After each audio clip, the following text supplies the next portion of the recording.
amado e querido Deus, Pai, aqui está o teu servo, Pai amado e querido Deus, Pai, que irá ministrar a tua santa palavra nesta noite. Pai, eu te peço, meu Senhor, Rei da Glória, Pai, que quando o teu servo, Pai, tomar posse deste microfone, Pai amado e querido Deus, Pai, não seja mais ele falando, mas seja o Senhor falando, Pai, com a tua igreja, Pai. Não aquilo que queremos ouvir, mas aquilo que necessitamos ouvir, Pai amado, querido Deus. Pai, eu te peço, meu Senhor, meu Rei da Glória, Pai, usa o teu servo como o Senhor tem usado, Pai.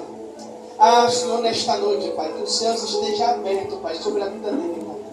Mais uma vez, Pai, para abençoar as nossas vidas, Pai.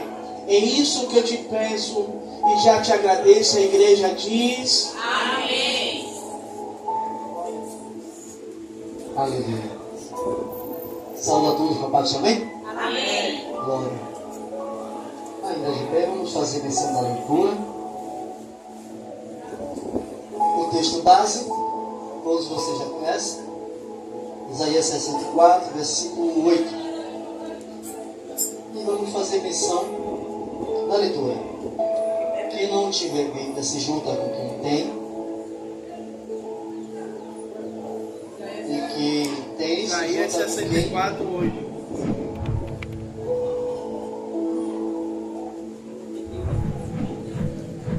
Aleluia.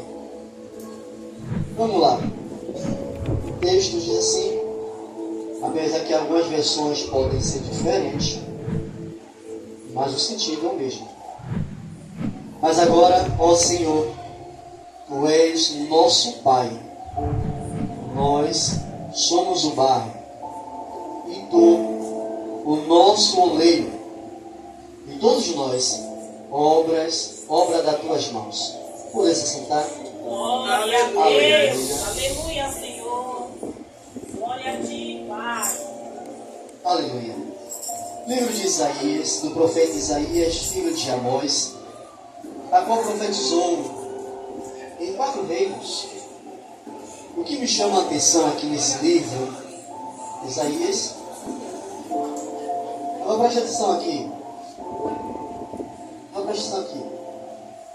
E o eterno Deus, que Ele possa abrir o nosso entendimento na Sua palavra. Amém? Vamos lá. O profeta Isaías, ele foi um dos profetas mais longínquos da terra de Israel.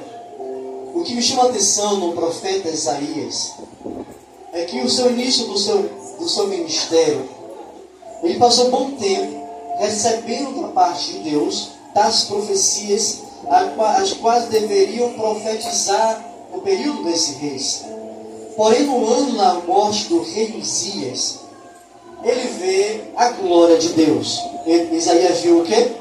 Glória de Deus. Isaías viu o quê? A glória A glória de Deus. Mas o que me chama a atenção é que a forma que Isaías vê a glória de Deus foi algo surreal e assustador. Minha esposa está cansada de falar sobre essa experiência do profeta Isaías. Aí eu gosto sempre de conversar com os membros. E qual é o nome da missionária? O seu nome? Letícia. Imagine Letícia, você tem quantos anos? 18. Imagine a cena, vocês, presta atenção aqui, Letícia. Imagine a cena, tu tá abrindo a porta da igreja, aí de repente vê aqui no teto uma luz inacessível. Imagina a cena. Imaginou? Imaginou comigo? Imagine a cena. Tu abre a porta e vê de repente o céu aberto. Isso aqui de uma forma sobrenatural. Aí Isaías, ele descreve a glória de Deus. Ele diz que viu o Senhor. Isaías viu quem? Senhor. Não foi qualquer pessoa. Isaías não viu o pastor Tiago. Isaías não viu qualquer pessoa. Ele diz, e vi o Senhor assentado no alto e sublime trono. Isaías não vê qualquer coisa. Ele vê o próprio Deus sentado no trono. E ele só vê os pés do Senhor. Mas ele reconhece que é um alto e sublime trono. Isaías descreve. E vi também serafins. Isaías viu o quê? Serafins. Isaías viu o quê? Serafins. Serafins. E ele descreve. E os serafins voavam, dizendo: Santo, Santo, Santo é o Senhor dos exércitos, e toda a terra está cheia da sua glória. Todavia, a palavra serafim vem do radical de hebraico sarof. Que palavra é? Sarof. Esse radical, sarof, tem o mesmo sentido da palavra serpente. Tem o mesmo sentido da palavra o quê? Serpente. Eu não vou afirmar porque a Bíblia não diz, mas pelo radical, que tem o mesmo sentido da palavra serpente. E Isaías está dizendo, eu vi serpentes voadoras. Quem tem medo de cobra aí? Também tem, ela lá e eu cá. Eu vou no zoológico, também tem a barreira acontecendo que ela é lá e eu cá, não quero proximidade com ela. Aí algumas pessoas entendem que quando vê a palavra cobra, serpente, aí já logo interpretam que é logo Satanás. Não.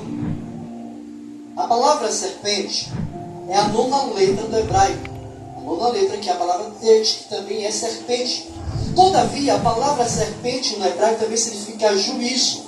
Ou seja, nem sempre na Bíblia que você lê serpente vai simbolizar Satanás. O exemplo que eu sempre falo sobre isso é quando lá no deserto Deus diz a Moisés, faça algumas serpentes de bronze. E quando você levantar a serpente, aqueles que foram mordidos serão curados. Você vai entender aqui até aqui, gente? Então nem sempre na Bíblia a palavra serpente vai significar Satanás.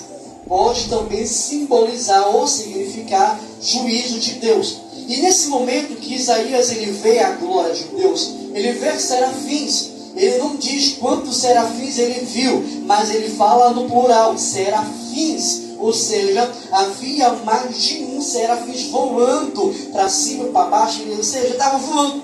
E imagina, como eu falei para a coletícia, imagina que está abrindo, vê a glória de Deus e vê serafins.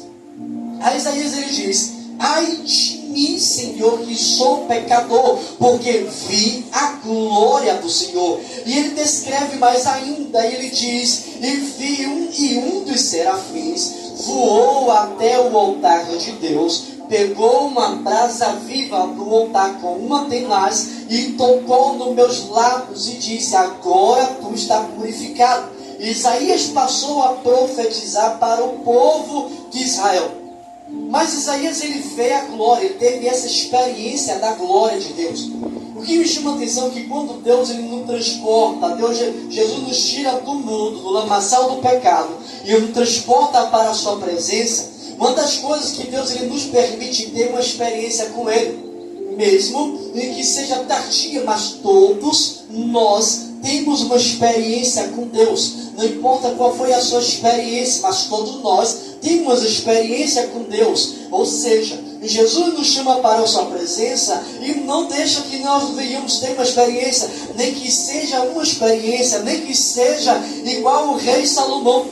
Teve 2 experiências em toda a sua vida. A primeira foi um sonho quando ele pediu sabedoria. A segunda experiência que o rei Salomão teve, quando ele termina de construir o templo de Deus, ele teve a experiência quando ele terminado Salomão de fazer a sua oração, e desceu fogo do céu e consumiu o holocausto, e toda a casa foi cheia da glória de Deus. Todos nós temos a experiência, nem que seja igual o rei Salomão, que teve 2 experiências em toda a sua vida, apesar que nós vivemos no tempo da graça, o véu foi rasgado, ou seja, nós não precisamos mais ter 2 experiências, e nós podemos ter experiência todos os dias de nossas vidas, porque o véu se rasgou, e hoje nós temos o livre acesso ao trono da graça, hoje temos o livre acesso para estarmos na presença de Deus e termos experiência todos os dias de nossas vidas. Glória a Deus. Aleluia. Aleluia. Mas enfim, Isaías teve a sua experiência, ele teve a experiência com a glória de Deus. E quando ele descreve os serafins, a qual eu já descrevi pelo radical da palavra do hebraico, a palavra sarof, aí ele diz ainda que esse serafim tinha 6 asas. Quantas asas? 6. Quantas asas? 6. 6 asas. Já imaginou a cena, Letícia? Serafins voando, para cima e para baixo. Esse serafim tem uma aparência, não estou afirmando, mas tem uma aparência de uma serpente voadora. Já imaginou? Serpente o quê? Voadora. A senhora que disse que tem medo de cobra, imagine agora a cobra voando. Imaginou a cena? Imaginou? Mas não, pastor Tiago, cobra voando, cobra está voando. Além de voar, Isaías descreve, e 2 asas cobriu os pés. 2 asas cobriu o quê? Não adianta ser cobra voadora, a cobra tinha pé. Aí o texto diz, e 2 asas cobriu o rosto. Além de ter pé, além de ter asa, tinha rosto. Aí o serafim dizia um para o outro, Santo, Santo, Santo é o Senhor dos exércitos, toda a terra está cheia da sua glória. Além de ter pé, tem rosto e fala. Aí Isaías conclui dizendo a narrativa, e a voz daqueles que falavam, a base do templo estremecia. Ou seja, foi uma experiência que, se qualquer um de nós tivermos essa experiência que vou falar de mim, certamente não terei perna. Não é para correr, porque minha perna vai virar água. Porque além de ter uma experiência tal, e ver o negócio voando para cima e para baixo, e ver a glória de Deus, o negócio ainda fala. E além de falar, a base do templo estremeceu. Ou seja, causou um terremoto. Mas você, tu abriu a porta da igreja, e a igreja agora está estremecendo. Aí vestido diz aí, o que tu ia fazer? Abriu a igreja, e essa experiência, tu ia fazer o quê? Eu certamente ia tentar correr para algum lugar, ia tentar. Mas Isaías teve a expressão, teve a reação de dizer, ai meu Senhor. Então o que eu concluo nessa introdução dizendo é, que nem todos estão preparados para ter uma experiência sobrenatural com Deus. Nem todos estão preparados para ter essa experiência. Ou seja, quando Deus nos vocaciona, Deus ele sabe a quem está vocacionando. Quando Deus ele chama alguém para o ministério vocacional, Ele sabe a quem está chamando. Tanto é que Deus ele faz uma pergunta dizendo, falando para Isaías, a quem enviarei? No Antigo Testamento, Deus ele faz a pergunta a um homem e diz, a quem vou enviar? No tempo da graça eu vejo Deus ele mudar esse discurso. No tempo da graça Jesus falou o seguinte, agora vocês irão pregar o evangelho a toda a criatura. Não é quem enviarei agora, eu estou te enviando. No Antigo Testamento, Deus ele pergunta, a quem vou enviar? No Novo Testamento, Jesus nos chamou, Jesus nos libertou, nos deu o seu Espírito, nos deu uma vocação, dizendo, agora vocês vão. Vocês vão fazer o quê? Vão pregar no meu nome. Agora vocês vão fazer o quê? Vão expulsar demônios. Agora vocês vão fazer o quê? Porão as mãos enfermos, eles serão curados. Não é mais dizendo na oração ao Deus, se o Senhor quiser, e o Senhor pode curar. Jesus nos deu poder e autoridade para colocarmos as mãos enfermos, eles serão curados. Então essa autoridade Jesus nos confiou. Esta autoridade Jesus colocou em nossas mãos. Não precisamos de mais dizer-nos assim, ó Senhor, se o Senhor quiser. Não, já é a vontade de Deus. O que cabe a nós é termos esta fé para profetizar, esta fé para ministrar cura, esta fé e para dizer ao cativo, em nome de Jesus, você está liberto. Amém? Colocou esse copo de água, eu vou querer mais. Aleluia. Mas vamos lá. Isaías ele passa o seu ministério tendo várias experiências com Deus. Passa o seu ministério todo profetizando e tendo várias experiências com Deus. E nesse capítulo no qual nós lemos, Isaías ele relata a sua última oração. E a oração de Isaías, ele começa a descrever o início do povo de Israel. Ele começa a narrar como Deus ele escolheu Israel, como Deus formou Israel, dizendo, este povo agora será chamado meu nome. Nunca mais mentirão, irão me buscar minha face. Todavia, esse povo cresceu, se multiplicou e se esqueceu de mim. E ele começa a narrar as experiências do povo de Israel no deserto. E quando ele chega nesse texto, e quando ele chega nesse parágrafo, observe que ele traz uma condicional, mas agora. Mas o quê? Mas agora. Essa preposição de tudo aquilo que ele narrou, ele agora está trazendo para o seu presente. Mas agora, o povo, a geração anterior, te esqueceu. A geração anterior te abandonou. Mas agora, o que passou, Jesus, o que passou, Senhor, foi a geração passada. Mas agora, por que agora? Porque agora estava chegando uma nova geração. Uma geração que não estava buscando a Deus. Uma geração que tinha abandonado ao Senhor. Isaías, nesta oração, na sua última oração, ele traz a lembrança do povo, o que Deus tinha feito pelo povo de Israel. Isaías, ele traz a lembrança do povo. O Deus abriu o mar vermelho. Deus, ele parou o rio Jordão de um lado e fez o outro lado terra firme. E Deus ele fez sobrenatural para o povo. E Isaías deixa uma promessa para o futuro. Mesmo que tu passares pelas águas, não te afogarão. Se passares pelos rios, ele não te submergerá. E se passares pelo fogo, não te queimarão. Aleluia. Isaías, ele traz algo sobrenatural. Por quê? Se passares pelas águas, ele não te afogará. Se passares pelos rios, ele não vai te submergir. Mas em momento nenhum da história, nenhum judeu, nenhum israelita passou pelo fogo. Nenhum quê? Israelita passou pelo fogo. Então Isaías, ele traz a lembrança do povo, daquilo que Deus fez para o povo de Israel. Passou pelo mar vermelho, não se afogaram. O povo de Israel passou pelo rio Jordão e o rio não submergiu. Mas ninguém passou pelo fogo até esse exato momento. Então Isaías, ele traz a lembrança do povo, ao povo de Israel, e daquilo que Deus fez para o povo. Todavia, deixa uma promessa para o futuro. E no versículo 4, desse texto de 64, o texto diz: desde a antiguidade não se ouviu, nem com os ouvidos se percebeu, nem com os olhos se viu Deus além de ti, que trabalha para aquele que nele espera. O que eu quero dizer? Deus é o mesmo ontem, é o mesmo hoje, e permanecerá eternamente o mesmo Deus.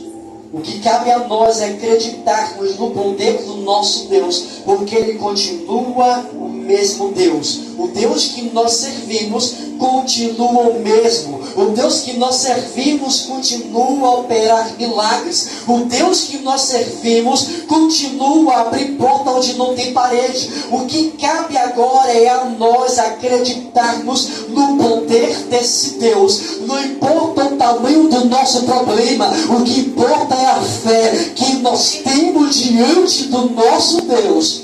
Aleluia. Falei sobre o mar vermelho, falei sobre o rio Jordão. Aí me aparece, alguns anos depois, alguns séculos depois, 3 homens na Bíblia: Misael, Ananias e Azarias. Qual os nomes? Misael, Ananias e Azarias. Alguém sabe quem são esses? Me Abdineiro.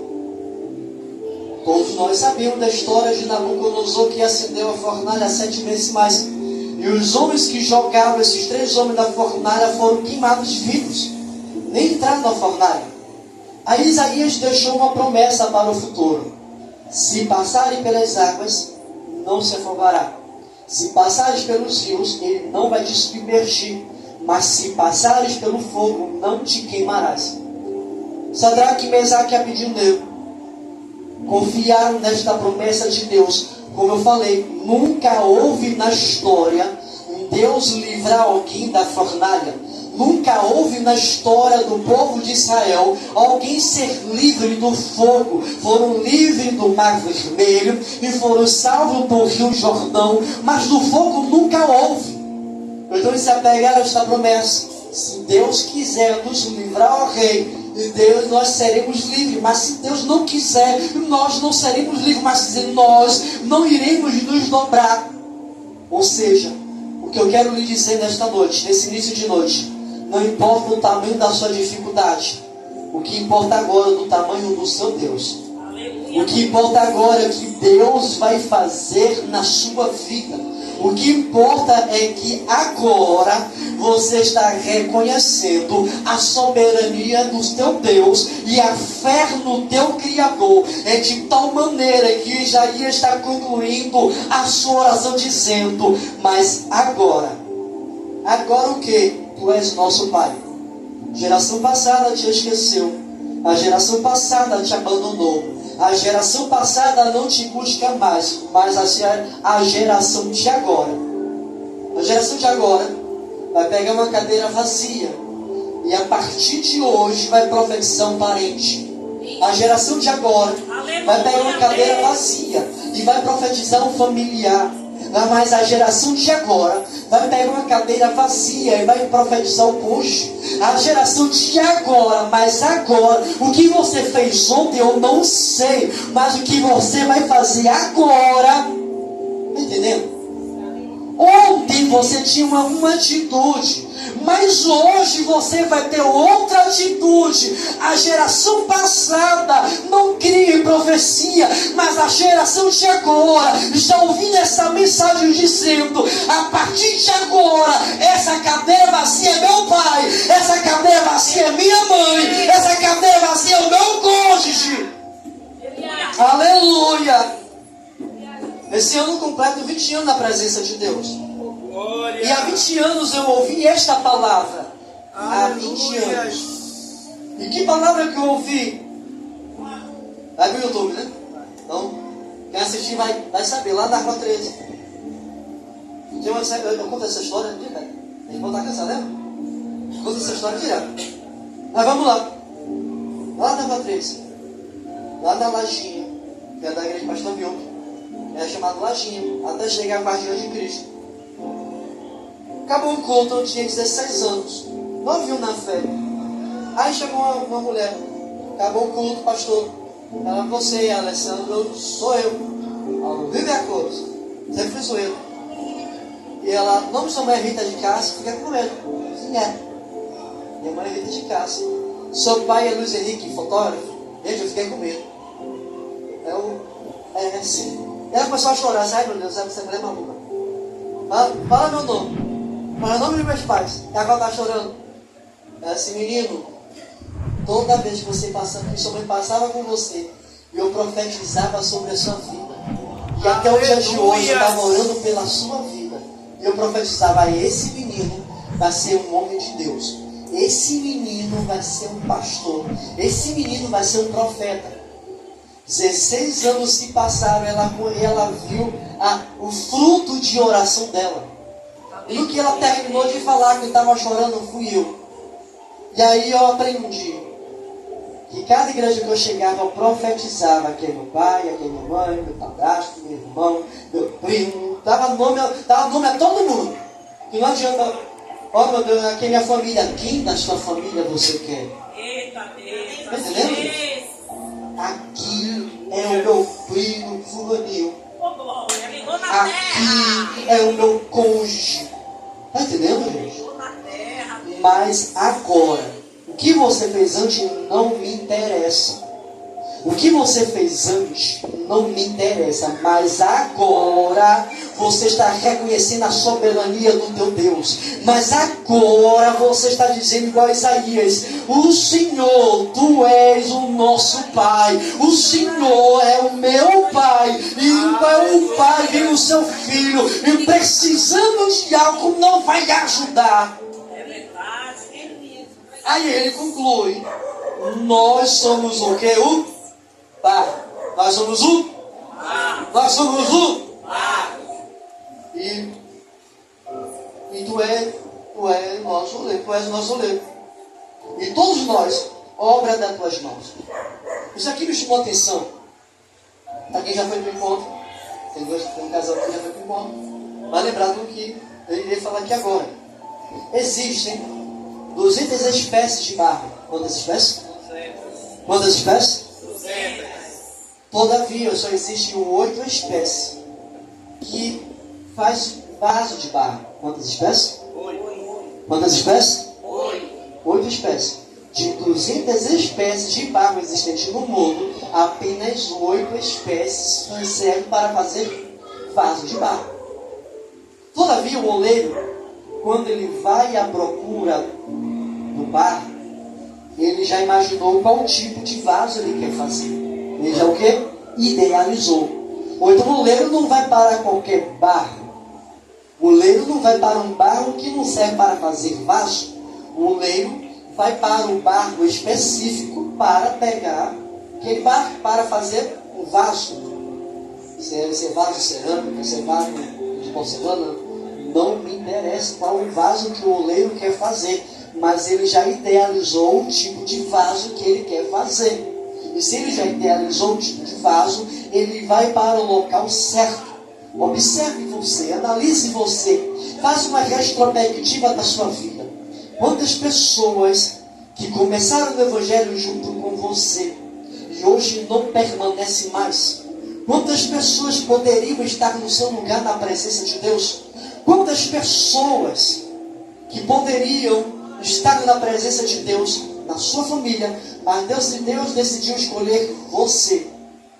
Logo eu, sim, logo você que Deus decidiu escolher para fazer esse vaso específico, vaso de honra, vaso para a glória de Deus. E o oleiro vai para o bar, para o lamaçal. O oleiro sai da sua residência, sai da sua olaria e vai para o barco, escolher o vaso específico, o barco específico para fazer o vaso. E quando ele recolhe o barco, ele leva para a olaria. E na olaria, ele vai ter que peneirar o barco. Por que ele vai ter que peneirar o barco? Para tirar toda a sujeira. E quando Deus nos traz para a igreja, Deus nos tira do mundo, nos tira do lamaçal do pecado, Deus nos tira lá do nosso pecado, nos transporta para a igreja. Só que todos nós viemos do mundo com nossos jeitos, com nossos trejeitos. Todos nós viemos cheios de manias. Todos nós viemos, saímos do mundo, chegamos na igreja cheio de mania. Cheio de quê? Manias. E nessas manias que nós viemos, e às vezes queremos implantar no ministério as nossas manias que é de lá de trás. O que você fez no seu passado não me interessa. Mas agora, Jesus está fazendo diferente na sua vida. O que você fez lá no mundo não te pertence mais. Agora é uma nova história. Mas agora é um novo rumo. É um novo destino. Esse destino é o céu. Esse destino não é mais o inferno. Esse destino não é mais as coisas desse mundo. Mas esse destino é o céu. Pronto, se esse destino é o céu, mas agora é uma nova história. O oleiro joga o barco na peneira, tira todos os lixos. Todavia o oleiro não joga logo na olaria para formar o vaso. Ele vai ter que amassar o barro. Para que amassar? Para que os restos de sujeira, as pequenas coisas, aquelas manias que só se saem no discipulado, aquelas manias, aqueles pecados escondidos, ou aqueles pecados de estimação, só saem no discipulado. E no discipulado é diferente de uma pregação. O que vocês estão ouvindo aqui é uma pregação. E na pregação não tem como eu saber qual é a sua mania. Mas no discipulado, no dia a dia, no estudo bíblico, nós que ministramos conseguimos detectar qual é a mania. E no discipulado, que é o estudo da palavra, o oleiro consegue tirar as pequenas pedrinhas, aquelas sujeiras que só pelo tato, quem está entendendo, diga bem, que somente pelo tato consegue tirar. Posso entender? Acredito eu que todo mundo aqui foi na praia, todo mundo aqui teve infância, pisou naquela bendita pinaúna. E já, ainda bem que eu não sou ET. Nunca pisou? Tu é sortudo. Tu é sortudo. Aí vovó materna, quando era viva, pegava a agulha e ia futucando assim, futucando, né? Né, Luciana? Futucando, até tirar aquela bendita pinaúna. É assim, o oleiro vai pelo tato. E às vezes o espinho da pinaúna fica tão escondido que é pelo tato. percebe. Não é assim, missionário? Pelo tato. Aqui está você e puxa. No início dói. Porque que ninguém quer que tire aqui. Você quer que tire o espinho da pinaúna. Mas quando toca, você não quer que tire. Dói. Não é gente, tu está no risado porque tu pisou na pinaúna. Dói. Você não quer que tire porque dói. Aí você quer que tire porque dói. Assim é o pecado. Aquele pecado de estimação. Não é pecado. Qualquer pecado. É aquele pecado de estimação.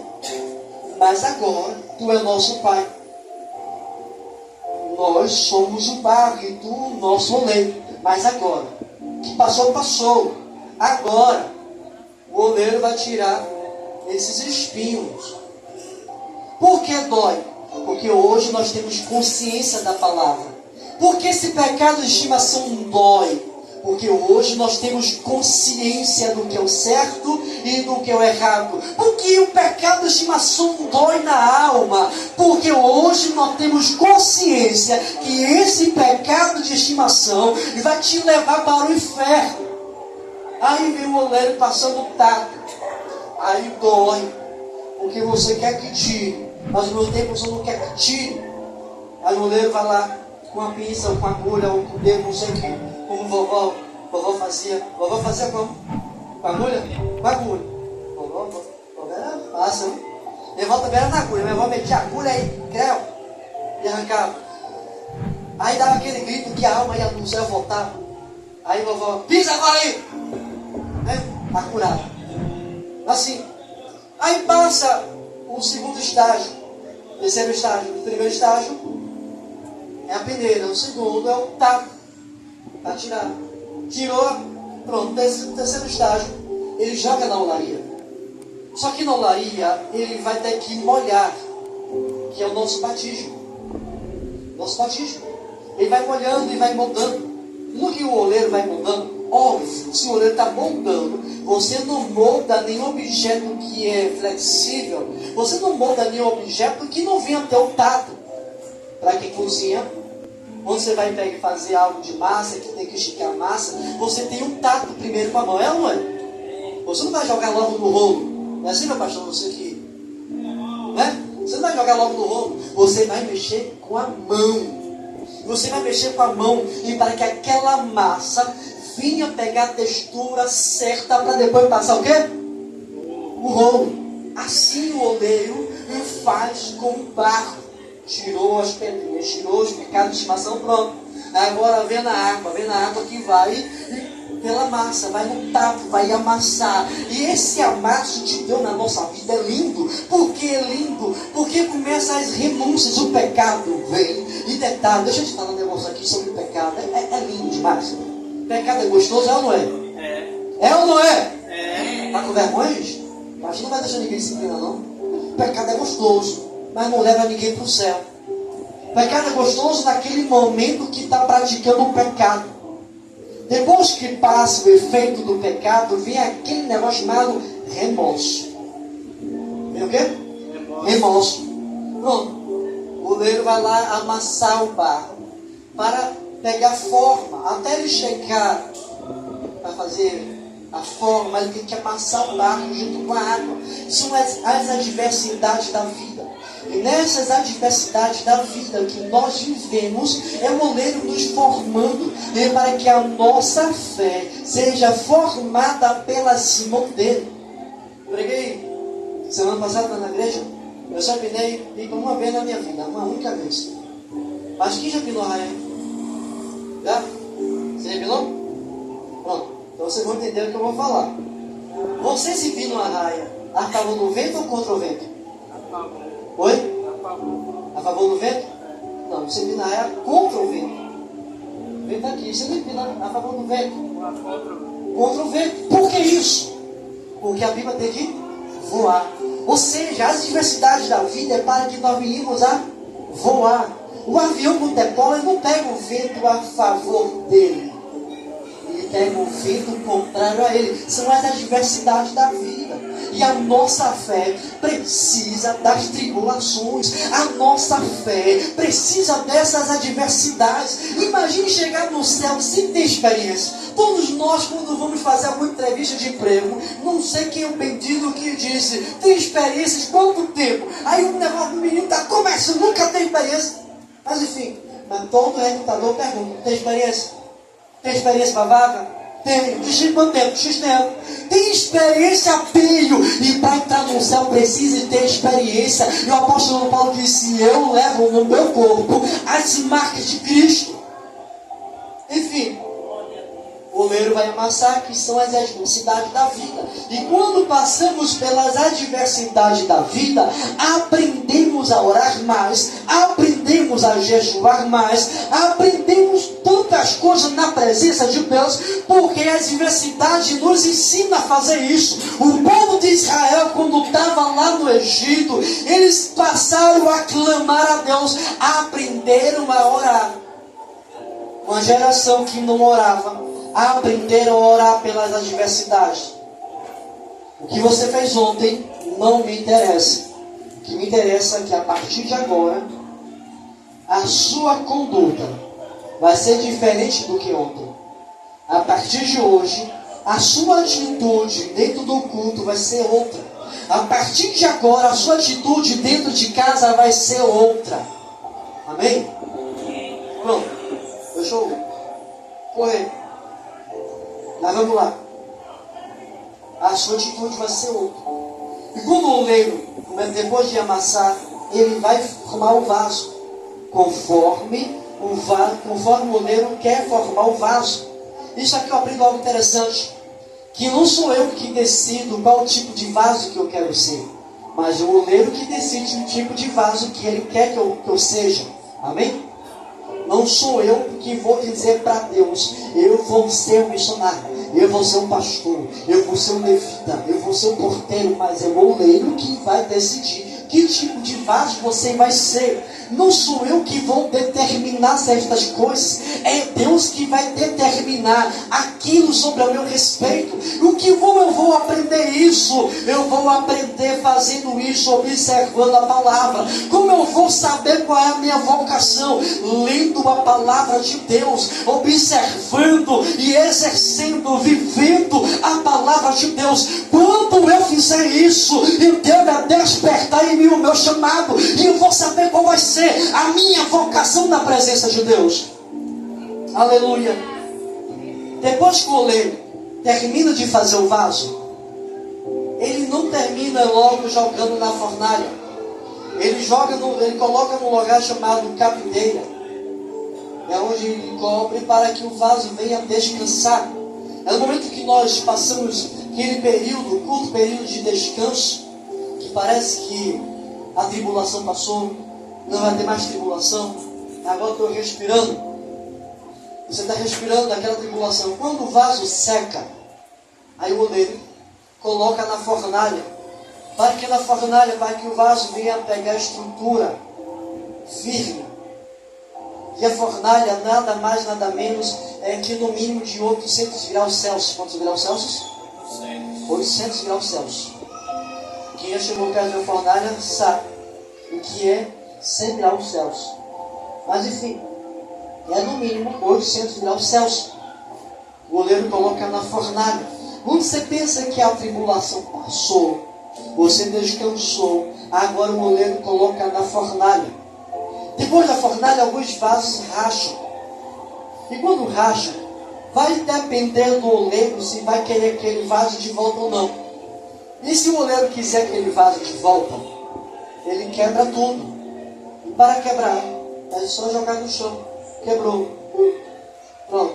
E aí ele vai passar aquele mesmo processo. Vai jogar água, vai amassar de novo. E aquele todo o processo novamente.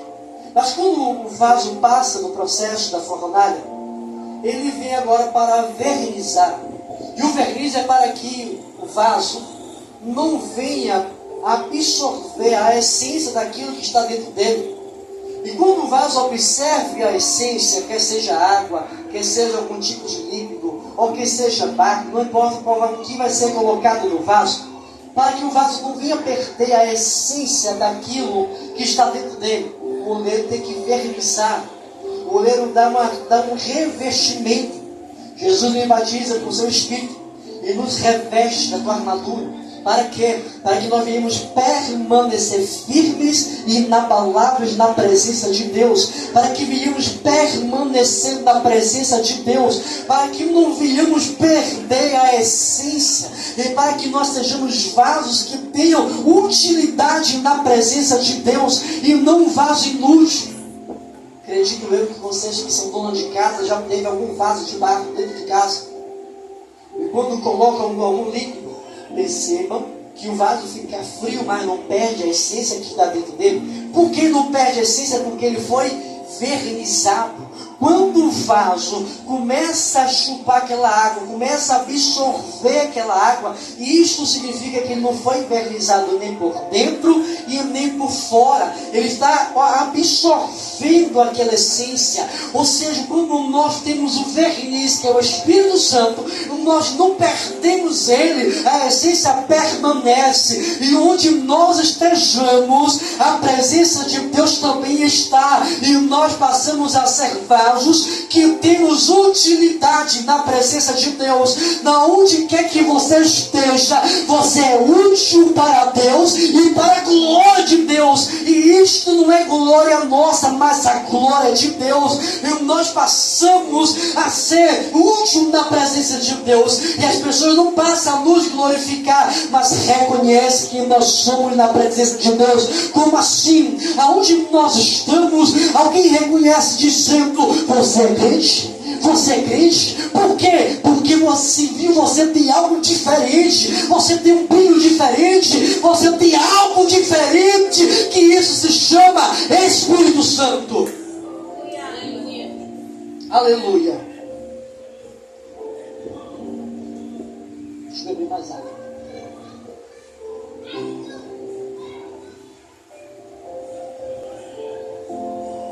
Então, se Jesus te trouxe no dia de hoje, para que você possa entender que ontem você tinha uma atitude dentro de casa, hoje você tem uma outra atitude dentro de casa. Eu não nasci no lar evangélico, não nasci, mas uma certa irmã me disse uma certa frase que me impactou, e essa frase está na Bíblia. Ela disse: Alessandro, não é por força nem por violência, mas pelo Espírito do Senhor. Esse texto, naquele momento que ela disse, veio como um soco na ponta do queixo. Eu entendi que a minha parentela, a minha família, não viria para a presença de Deus pela minha força. E passei a mudar minha atitude dentro de casa. E qual foi a minha atitude dentro de casa? Comecei a profetizar: a partir de hoje, você vai ser crente. A partir de hoje, você vai servir a Deus. Passei a profetizar nos cômodos da casa. Passei a profetizar nas peças de roupa. Passei a profetizar com um beijo: te amo. Passei a abraçar. Eu sou meio ogrinho, sou muito de abraço. Mas passei a mudar minha atitude dentro de casa.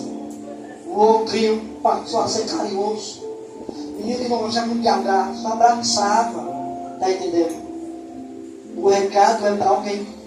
Então muda a sua atitude dentro de casa.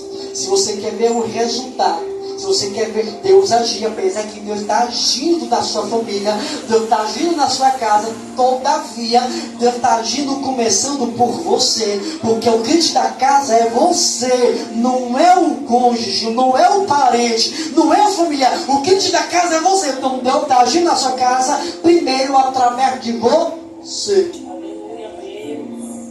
Se hoje você está entendendo que você é o barro e Deus é o oleiro faz com o barro daquilo que ele quer fazer. Nós somos o barro. O texto não diz que nós somos o vaso, mas nós somos o... Ajuda, nós somos o... Nós somos o... Se o texto dissesse que nós somos o vaso, e aí teria que pesquisar e saber de Deus qual tipo de vaso. Mas nós somos o barro. Existem outras espécies de barro que dá para fazer vaso. Então nós somos o barro. Aquilo, ó Deus, é o que você quer fazer de mim. Aquilo como o Senhor quer me usar. Faça de mim conforme tu queres. E aqui eu finalizo.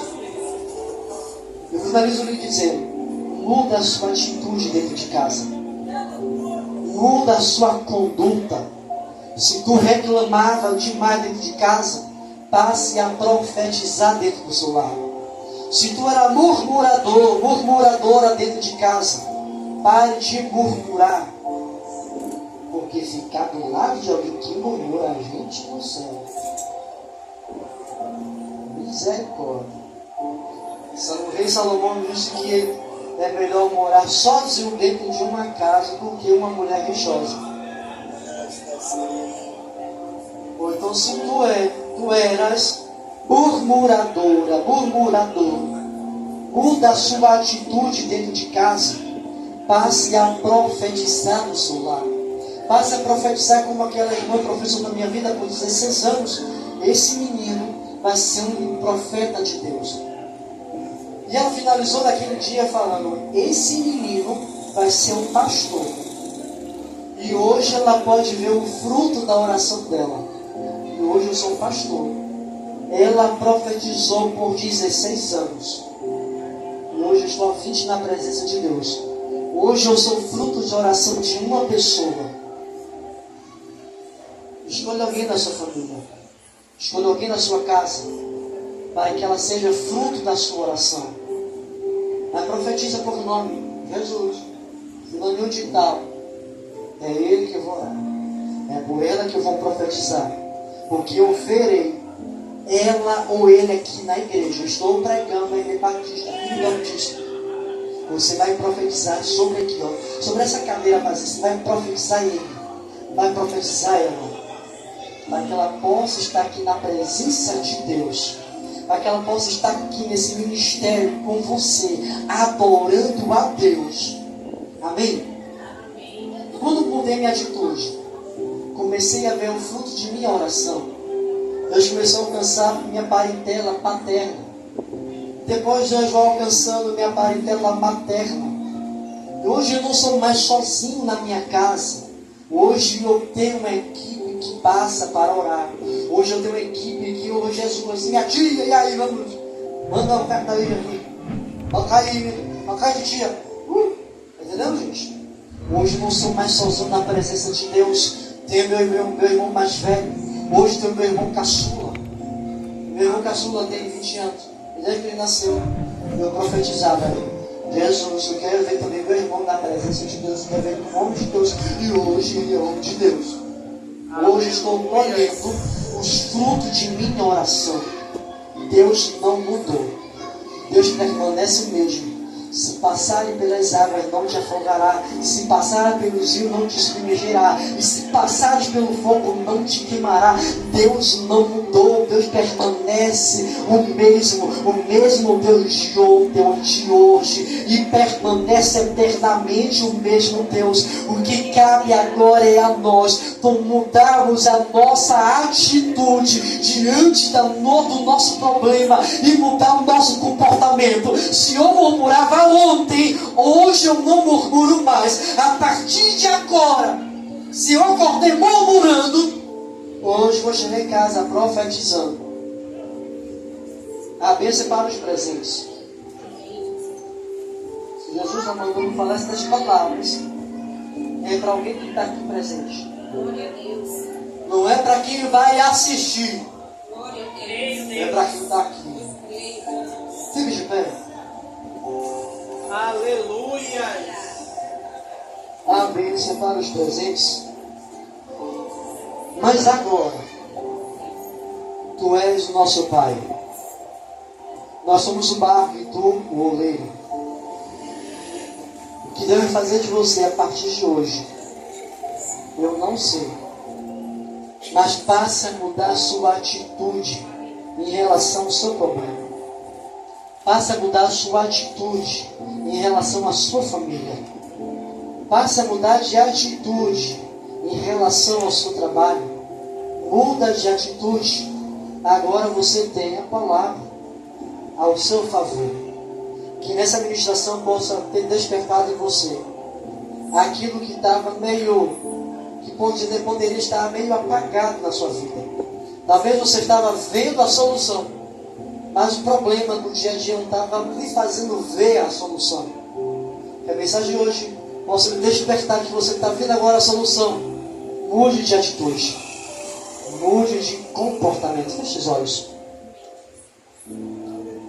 Senhor Jesus, graças eu te dou, porque nesse dia, início de noite, o Senhor falou conosco, fazendo-nos nos lembrar que o Senhor permanece o mesmo Deus de ontem, é o mesmo Deus de hoje, e vai ser sempre o mesmo Deus de amanhã e eternamente. Obrigado por nos despertar nessa noite, que precisamos mudar de atitude, que o Senhor nos desperte para orarmos mais, que o Senhor venha nos despertar que venhamos a jejuar mais, meditar mais na palavra de Deus. Obrigado, Senhor, por esse dia. Obrigado pelos louvores que foram entoados ao Senhor. Mas que nessa noite venhamos sair daqui mais firmes e inabaláveis na Tua presença, para a glória do Teu santo nome. A igreja diz? Amém. Amém. Glória a Jesus, que é digno. Aleluia. Eu agradeço a oportunidade.